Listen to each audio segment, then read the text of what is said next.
বান্দারে, কখনো তরকারি পছন্দ হয় নাই বলে ফেলে দিস না, কখনো তরকারি পছন্দ হয় নাই বলে ভাতের প্লেট ছুটে ফেলে দিস না, কখনো স্বাদ হয় নাই বলে রাগ করে প্লেটটাকে ছেড়ে উঠে যাস না বান্দা, উঠে যাস না।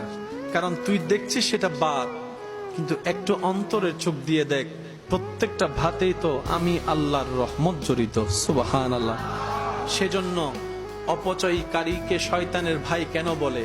আল্লাহ আপনাকে দয়া করে রহমত করে আমাকে আপনাকে এক প্লেট ভাত দিয়েছেন, আপনি আমি অর্ধেক খেয়ে যখন আর অর্ধেকটা এটু করে উঠে যায়, রব বলে যে তুই ভাতকে অবহেলা করস নাই, আমার রহমতকে অবমূল্যায়ন করেছিস, আমার রহমতকে অবমূল্যায়ন করেছিস, আমার দানকে অবমূল্যায়ন করেছিস। বান্দারে, তুই নাশুকর হইস না, শুকরিয়া কর। একটু পেলেও তুই অন্তর থেকে আমার দরবারে শুকরিয়া কর। বান্দারে, আমি বেশি কিছু চাই না তোদের কাছে। খাবার শুরুতে একটু আমাকে স্মরণ করবি, খাবার শেষ করে একবার আমাকে স্মরণ করবি, ঘুমানোর আগে একবার আমাকে স্মরণ কর, ঘুম থেকে উঠে একবার আমাকে স্মরণ কর।